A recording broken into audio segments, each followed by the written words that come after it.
What's going on, guys? It's your boy Sean here. Just coming at y'all with a little bit of early morning Eagles news. Obviously, this has been a little bit of a quiet week. Eagles played on Thursday, had some days off, coming back in, got some pressers yesterday from the coordinators. We also signed Andre Chachere, safety, who's been with us for a little while off and on, to take Jordan Davis's spot since he went on IR. Andre is a great special teamer. I want to shout out Ruben Frank for being the guy that kind of filled me in on who he is. He's a good special teamer. Apparently every time he touches the field, he makes those guys better. And hopefully he gets some shots at safety too, because, I know a lot of people aren't big on Kevon Wallace and are, have really been poo-pooing on his parade and everything. I haven't seen anything this year that's really, really bad from him, but I also haven't seen anything that's good either. So, I kind of need more from him, or maybe it's time for Andre, since he's called up and he's only got a couple weeks before Davis will be back and they're going to have to make another move. Maybe this is his chance. Get him on 5 snaps, 10 snaps a game. Put him in the box at safety. Put him deep safety, out in coverage. I don't know, whatever. Just give him a chance and see if he can do more than Kayvon. Like I said, I don't hate Kayvon. I don't have a problem with him. He's done fine. From what I've seen this year, I definitely know there's a lot of people that don't like him and don't think he's done a good job. But, maybe they're seeing something different than me. But either way, I just want to see Andre go ahead and get his shot. He's a guy that I remember being on the practice squad a lot. He's a guy that I remember from preseason games. It's always good to let the young guys get a shot. As much as we like, what we have and what we know, yada, yada, yada. Bring in the vet, Every once in a while, it's a good thing to just bring in a young guy. Young guys surprise you sometimes. Obviously not as often as a proven vet, but you get where I'm going. Maybe this guy can surprise us. With that being said, looking at the injury report moving forward, obviously yesterday was probably just a walkthrough. That's what Nick's going to say in his presser. It was just a walkthrough. So take the injuries with a grain of salt. We look good. We look healthy. We have not been this healthy in a long time. I mean, the Doug Peterson era, it was just everything that could go wrong did go wrong. And, I remember tweets of people talking about put up a second blue tent because there were so many players going in and out of the blue tent throughout the year. It was just unbelievable. A credit to Nick Sirianni and his organization, and all their strength and conditioning staff, their team doctors. I got to hand it to them. It's been fantastic this year. Fantastic this year. Miles Sanders had an injury back in camp, early preseason. Everyone was worried. He's come back. He doesn't look like there's anything wrong with him. Diagnosed correctly, healed correctly. That's what you like to see. No re-injuries in those fronts. Jordan Davis, he's out for a couple weeks. They're probably treating it like it's more severe than it is. He's going to come back better, stronger, faster too. I love this. This is such a, I don't think enough people are talking about this year, about the difference in our strength and conditioning staff, our team doctors.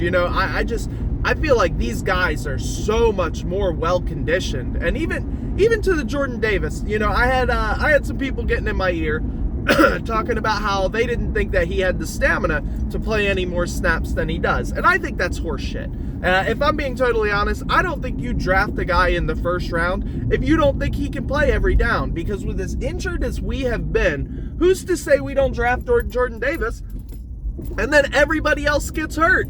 As funny as it sounds and as ridiculous as it sounds, it wouldn't be the first time for us. So, I don't think we draft a guy who we don't think can play every down. I think they believe that Jordan Davis can play every down. They've just chose not to. We have a wealth of depth at defensive tackle. And Jordan Davis, honestly, he needs to work on his pass rush moves. He needs to work on, slimming down a little bit more, turning some of that fat into muscle. Obviously, he's learning the game. Excuse me, guys. He's learning the game. This is a system he hasn't really been familiar with. Obviously, at Georgia, he was in and out. There were games where he played 10%, 20%. So he's still young. He's got a lot of learning. But as far as conditioning, I don't worry about conditioning one bit. I think that's been a highlight of our team this year. What else was there? Josh Allen's down with a little bit of an elbow injury, and Patrick Mahomes is on fire. Why do I bring that up? Well, I think those are the only two legitimate concerns to take away Jalen Hurts MVP. And I do say Jalen Hurts MVP. He hasn't thrown nearly as many picks.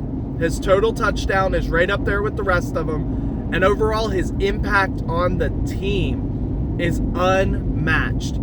MVP, most valuable player.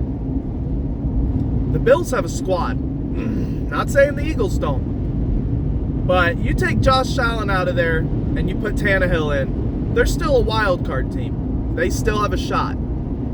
They don't become nothing. And it's the exact same thing with the Chiefs. They took away Tyreek Hill. Oh, the Chiefs are going to be garbage. Chiefs are going to be garbage. They're not, and they haven't been. They're a well-built team. They're a well-coached team. This Eagles team, we're stacked.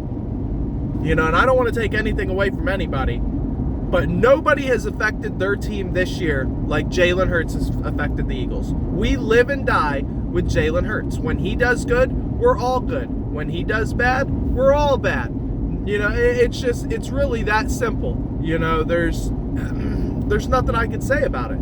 He is the MVP. Josh Allen getting hurt obviously pulls him out a little bit.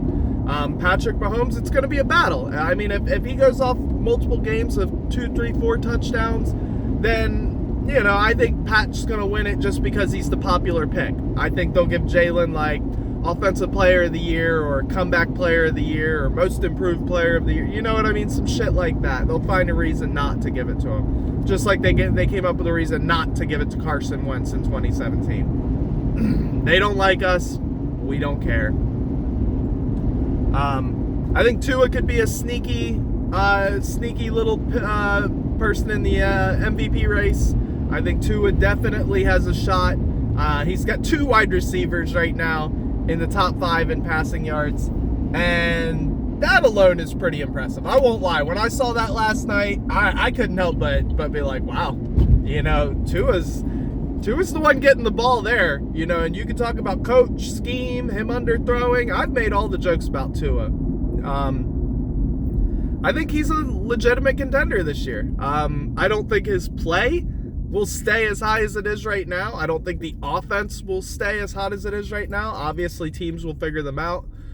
Things will happen. Things will change. People get hurt. But I think Tua could be one to watch as well. Outside of that, though, Jalen Hurts for MVP. Easy peasy, lemon squeezy. All right, guys, I appreciate y'all for watching. Please like, please subscribe. Comment down below. Anything, doesn't matter. Just comment so I got somebody to talk to and I'm not bored during the day while I'm working. All right. Love you guys. Peace.